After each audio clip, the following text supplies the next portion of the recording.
Dear viewers, अस्सलाम वालेकुम। एक नए लेक्चर के साथ मैं आप लोगों को खुशामदीद कहता हूँ। आज जो हम डिस्कस करने जा रहे हैं वो है N important component of aggregate demand, the consumption function.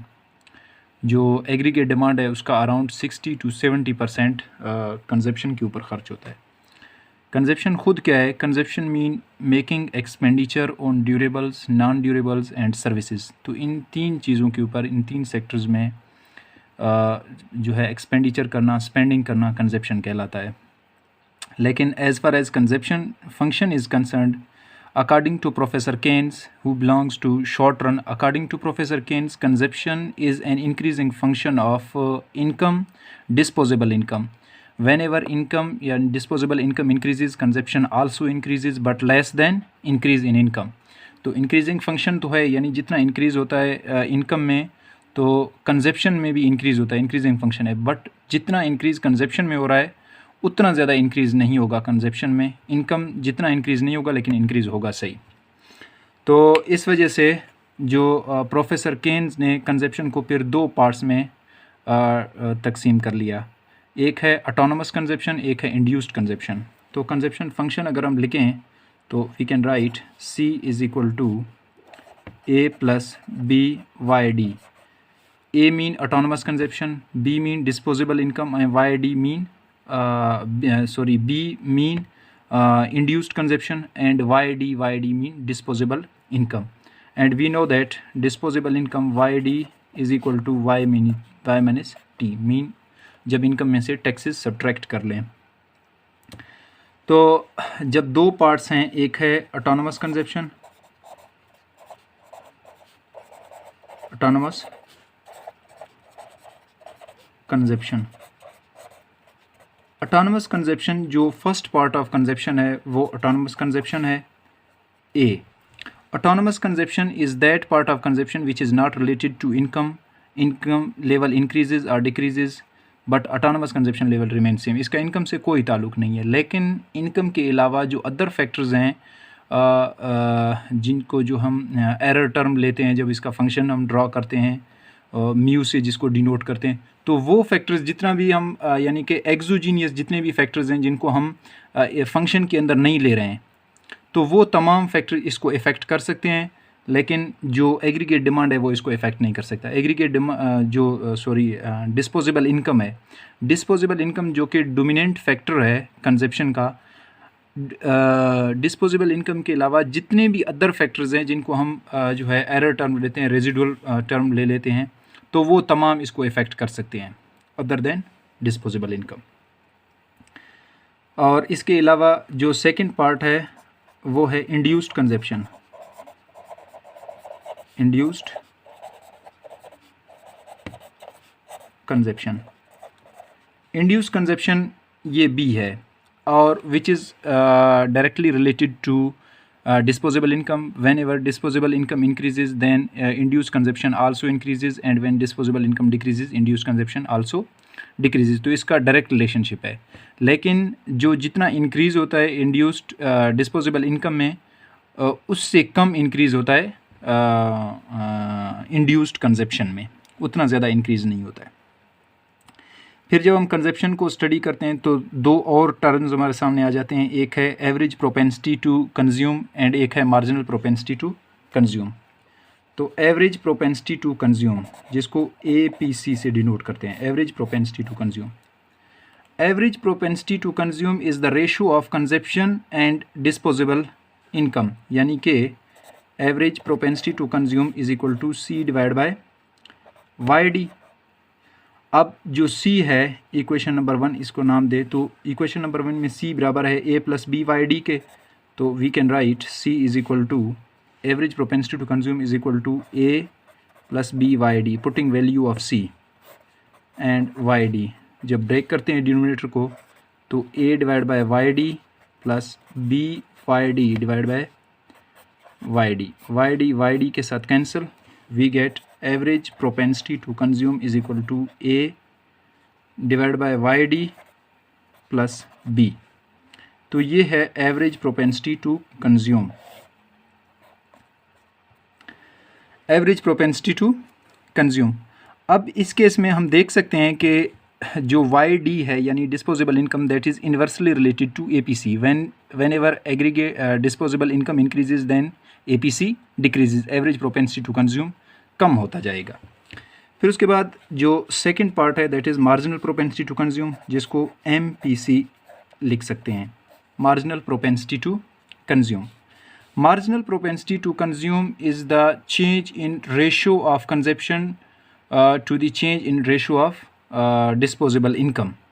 Consumption के अंदर कितना चेंज आया और इसके अलावा जो है डिस्पोजेबल इनकम में कितना चेंज आया, तो इन दोनों का रेशो है। मतलब average marginal propensity to consume is equal to change in consumption due to change in Y D. तो ये कहलाता है मार्जिनल प्रोपेंसिटी टू कंज्यूम। अब हम कैलकुलेट करेंगे इसको कि मार्जिनल प्रोपेंसिटी टू कंज्यूम कैसे ड्रा होगा।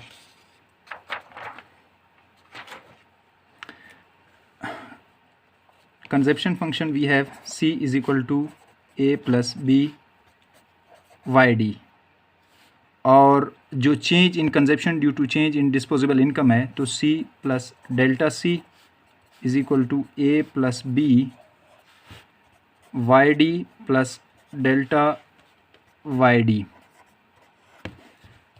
C plus delta C is equal to A plus B Y D multiply करते हैं plus B delta Y D. ठीक है, ब्रैकेट की ज़रूरत नहीं है। तो C plus delta C is equal to A plus B Y D plus B delta Y D, और डेल्टा C अपनी जगह पर है, लेकिन यहाँ पे जो प्लस C है इक्वेशन के उस तरफ जाके माइनस C बन जाएगा। Delta C is equal to A plus B Y D plus B delta Y D minus C। अब putting the value of C, इसको इक्वेशन नंबर 2 का नाम दे दें, तो putting the value of C we get delta C is equal to A plus B Y D plus B delta Y D minus A plus B Y D. Delta C is equal to A plus B Y D plus B delta Y D minus, अगर bracket के शुरू में जो है minus sign हो तो फिर उसके बाद अंदर जितने भी साइन है वो चेंज होते हैं। प्लस A है तो माइनस A, और यहाँ पे प्लस B है तो माइनस B वाई डी आ जाएगा। ये पॉजिटिव A है और ये नेगेटिव A है, तो ये एक दूसरे को कैंसिल कर देते हैं। फिर उसके बाद ये प्लस B वाई डी है, ये माइनस B वाई डी है, तो ये भी कैंसिल कर देते हैं एक दूसरे को। Delta C is equal to ये दोनों कैंसिल हैं तो B डेल्टा वाई डी, और ये भी कैंसिल हैं। अब यहाँ पे जो डेल्टा वाई डी मल्टीप्लाई हो रहा है B के साथ, यहाँ आके डिवाइड करेंगे तो we get delta C divide by delta Y D is equal to B, which is equal to MPC, marginal propensity to consume.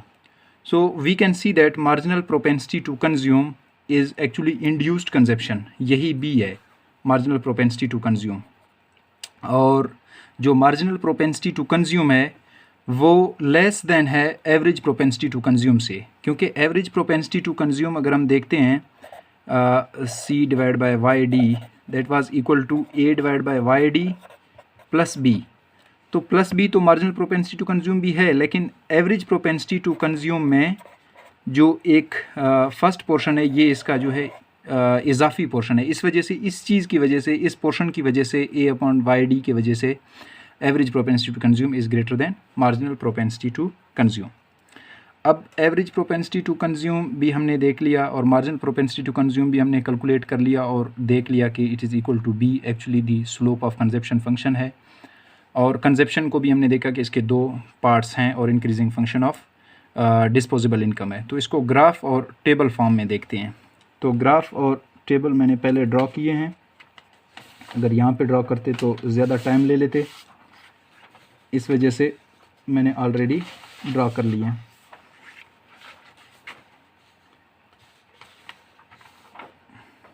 Here it is.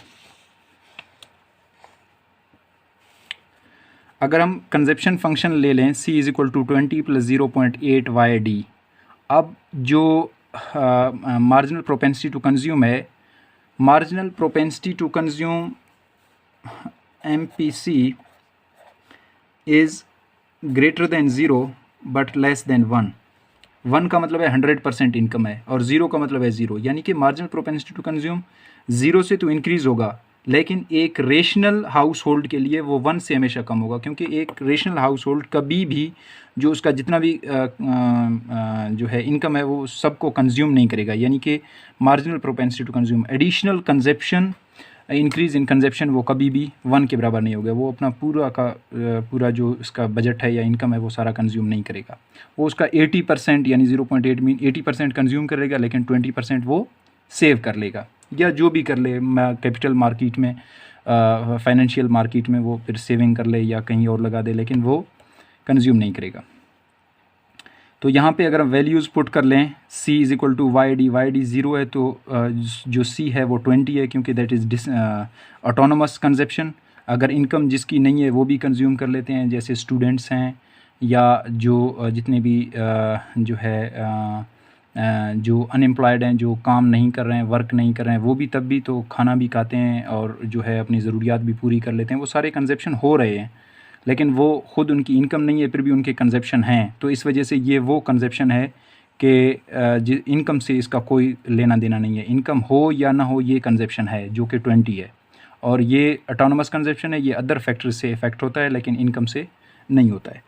तो फिर उसके बाद एवरेज प्रोपेंसिटी में अगर इसको डिवाइड कर लें कि average propensity to consume is equal to C divide by Y D. अब वाई डी अगर 0 है तो 20 divide by 0 we get infinity, तो इस वजह से इन्फिनिटी है और यहाँ पे मार्जिनल चेंज है नहीं। फिर उसके बाद इसी तरीके से जो वाई डी है डिस्पोजेबल इनकम, और ये जो सारा हम केस ले रहे हैं क्योंकि Y D is equal to Y minus T के बराबर है। अब टी इस टाइम हम टैक्स को कंसिडर नहीं कर रहे हैं कि अगर टैक्स पॉजिटिव है या नेगेटिव, नहीं, हम टैक्स को कंसिडर नहीं कर रहे हैं और वाई डी ले रहे हैं। अगर टैक्स को कंसिडर करेंगे तो फिर ये ग्राफ भी चेंज हो जाएगा और टेबल भी, तो उसके लिए एक अलग सेशन रख देंगे कि अगर टैक्सेस पॉजिटिव हों तो कंजप्शन के ऊपर क्या इफ़ेक्ट होगा। फ़िलहाल यहाँ पे हम टैक्सेस को नहीं छेड़ रहे हैं। फिर इसी तरीके से जब 0 से 50 होता है, इंक्रीज़ करता है, तो कंजप्शन भी इंक्रीज़ करता है फ्रॉम 20 to 60। और जो इनके दरमियान यानी कि चेंज है, यानी कि change in consumption due to change in income, जब हम ये चेंज निकालते हैं इनका रेशो यानी डेल्टा रेशो जब निकालते हैं चेंज का रेशो, तो वी गेट 0.8। और यही 0.8 बी भी है एक्चुअली, जो कि कंजप्शन हमारे पास है वो C is equal to A plus B Y D. तो ये जो B है ये 0.8 है, तो इस वजह से 0.8 सेम रहेगा जितना भी आपके पास इनकम इंक्रीज़ कर जाए। Marginal propensity to consume is same. और इसी तरीके से कंजप्शन इंक्रीज़ करता रहेगा, लेकिन increase in consumption is less than increase in income. तो यहाँ से हम टेबल से भी देख सकते हैं कि अगर ये 50 यूनिट इंक्रीज़ कर रहा है तो ये 40 यूनिट इंक्रीज़ करता रहेगा। और इसी चीज़ की वजह से marginal propensity to consume is decreasing 1.2, 1.0, 0.93, 0.90, 0.88, 0.866, यानी 6 के ऊपर बार मीन 6 हैं। तो फिर उसके बाद ये डिक्रीज़ तो करता रहेगा एवरेज प्रोपेंसिटी टू कंज्यूम, लेकिन ये मार्जिनल प्रोपेंसिटी टू कंज्यूम से हमेशा जो है ज़्यादा ही रहेगा, इससे कम नहीं होगा। फिर हम ग्राफ से देख लें तो इस ग्राफ में हम देख सकते हैं कि जो यहाँ पे in this graph on horizontal axis we take disposable income and on vertical axis we take consumption. तो जो ये हमारे पास 45 डिग्री लाइन है, इसको 45 डिग्री लाइन भी कहें, या अगर ये केस हम स्पेशली ले रहे हैं डिस्पोजेबल इनकम का, तो इसको डिस्पोजेबल इनकम का ही ग्राफ लेंगे। अच्छा, इसको एक और क्वेश्चन यहाँ पे रेज हो सकता है, इसको डिस्पोजेबल इनकम का ग्राफ क्यों ले रहे हैं? अगर डिस्पोजेबल इनकम का ग्राफ हम ले रहे हैं तो ये फिर जो है इक्वी प्रोपोर्शनल इंक्रीज दोनों में किस तरीके से आ रहा है, ये जो ब्लैक लाइन है, ये इस वजह से है कि अगर जो हाउस होल्ड है वो अपना इनकम पूरा का पूरा कंज्यूम कर ले, यानी कि पहले तो वो इनकम जो उसकी कंजप्शन है that is 20 plus 0.8 Y D है, अगर 0.8 वाई की बजाय वो 20 प्लस 1 यानी कि पूरा का पूरा जो इनकम है वो एडिशनल इंक्रीज़, जो एडिशनल कंजप्शन है जिसकी, वो पूरा का पूरा इनकम कंज्यूम कर ले एडिशनल कंजप्शन में, तो उस केस में जो हमारे पास डिमांड करवा जाएगा या सॉरी जो डिस्पोजेबल इनकम का करवाएगा वो हमारे पास इक्वी प्रोपोर्शनल यानी स्ट्रेट लाइन आ जाएगा, जो दोनों में इक्वी प्रोपोर्शनल इंक्रीज़ शो करता है। और ये हमने इस वजह से ड्रा किया क्योंकि हमने जो डिस्पोजेबल इनकम और कंजप्शन फंक्शन की इंटरसेक्शन को शो करना था कि कहाँ पे वो इंटरसेक्ट कर लेते हैं। लेकिन इस तरह होगा नहीं कि कोई भी एक रेशनल जो इंडिविजुअल है, हाउस होल्ड है, वो अपना जो पूरा का पूरा इनकम है वो एडिशनल कंजप्शन में सारा जो है कंज्यूम कर ले। इस तरह नहीं हो सकता है। वो अपना 80% 90% कंज्यूम कर लेंगे लेकिन कुछ सेव कर लेंगे। लेकिन ये ग्राफ ड्रा करने के लिए तो ये हमारे लिए हेल्प आउट होगा कि अगर हम ये सपोज कर लें कि वो अपना सारा का सारा जो इनकम है वो एडिशनल कंजप्शन में सारा कंज्यूम कर लेता है, यानी कि एडिशनल इंक्रीज़ इन इनकम था 50 यूनिट और उसने जो एडिशनल कंजप्शन भी कर लिया वो 50 यूनिट का कंजप्शन कर लिया, तो बाकी सेविंग के लिए बचा कुछ नहीं, ज़ीरो। तो इस केस में ये हमारे पास ये लाइन ड्रॉ हो जाएगा। लेकिन ये हमने सिर्फ लाइन ड्रॉ करने के लिए जो है ये सपोज कर लिया है, क्योंकि हमने डिस्पोजेबल इनकम का लाइन ड्रॉ करना था। अगर ये भी इसका एक जो है कंसेप्ट है कि ये लाइन किस तरीके से ड्रा होगा, तो ये सपोज कर लें कि ये सारा का सारा जो इनकम है, एडिशनल इंक्रीज़ इन इनकम, वो सारा कंज्यूम कर रहा है। या 45 डिग्री लाइन ले लें कि इट इज़ 45 डिग्री लाइन, इसको गाइड लाइन भी कहते हैं। तो किसी भी हवाले से इसका कंसेप्ट हमें मिल सकता है। फिर उसके बाद कंजप्शन देखें, जो इंटरसेप्ट टर्म है, इसको इंटरसेप्ट कहते हैं 20। वो इंटरसेप्ट टर्म अगर इनकम ज़ीरो है तो तब भी इंटरसेप्ट 20 है, मतलब 20 कंजप्शन है। फिर उसके बाद जब इनकम में, डिस्पोजेबल इनकम में इंक्रीज़ है तो इसी तरीके से कंजप्शन में भी इंक्रीज़ है, but increase in income is always greater than increase in consumption due to this reason कि जो ये ब्रेक इवन पॉइंट कहलाता है। जो ब्रेक इवन पॉइंट है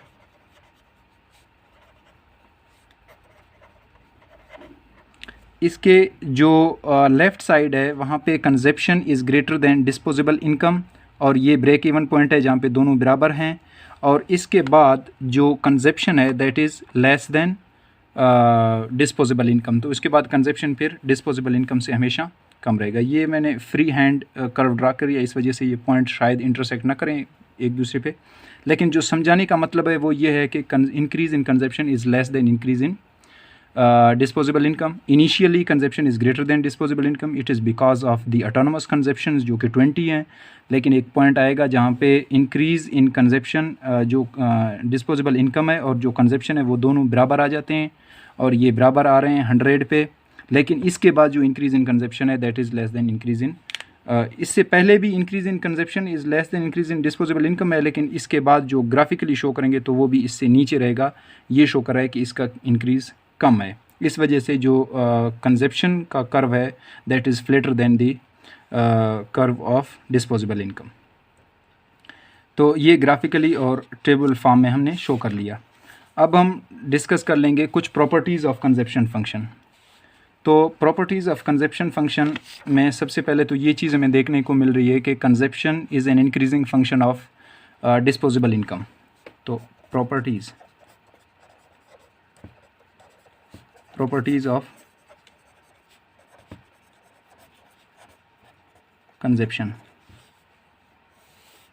तो यहाँ पे पहली चीज़ तो ये हमें देखने को मिल रही है कि जो कंजप्शन है, कंजप्शन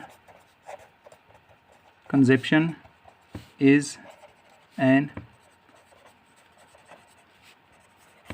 इंक्रीजिंग फंक्शन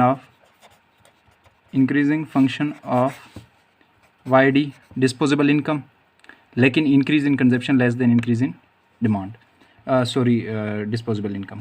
फिर उसके बाद सेकंड है कि when disposable income increases then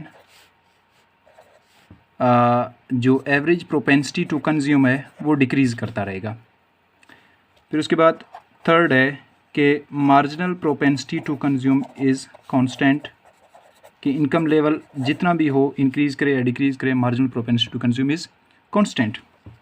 फिर उसके बाद फोर्थ है कि average propensity to consume is always greater than marginal propensity to consume, कि एवरेज प्रोपेंसिटी टू कंज्यूम जितना भी कम हो जाए लेकिन मार्जिनल प्रोपेंसिटी टू कंज्यूम से वो हमेशा ज़्यादा ही रहेगा। उसके बाद फिफ्थ नंबर पे हम ले सकते हैं कि marginal propensity to consume is less than 1 but greater than 0, यानी 0 और 1 के इन बिटवीन ही रहेगा। तो ये थे कुछ प्रॉपर्टीज़ जो कंजप्शन फंक्शन हमने डिस्कस कर लिया। तो उसके कुछ प्रॉपर्टीज़ हमने देखे हैं कि किस तरीके से कंजप्शन में increase in disposable income leads to increase in consumption, और ultimately consumption, we know that consumption is an important component of aggregate demand. तो increase in disposable income also leads to increase in aggregate demand. जो economy के अंदर aggregate demand है उसको increase कर लेगा, क्योंकि हमारा जो अल्टीमेट टॉपिक है वो तो एग्रीगेट डिमांड को स्टडी करना है कि एग्रीगेट डिमांड किस तरीके से इंक्रीज़ करेगा और कौन से फैक्टर्स इसको इफ़ेक्ट करेंगे। उसको स्टडी करने के लिए हमने अलग अलग जो इसके कंपोनेंट हैं, कंजप्शन है, इन्वेस्टमेंट है, गवर्नमेंट एक्सपेंडिचर हैं, फिर जो फॉरेन सेक्टर है, उनको स्टडी करके फिर उसके बाद एग्रीगेट डिमांड की तरफ मूव करना है। So this was all about for today. मिलते हैं इंशाल्लाह नेक्स्ट लेक्चर में, तब तक मुझे दीजिए इजाज़त। अल्लाह निगहबान।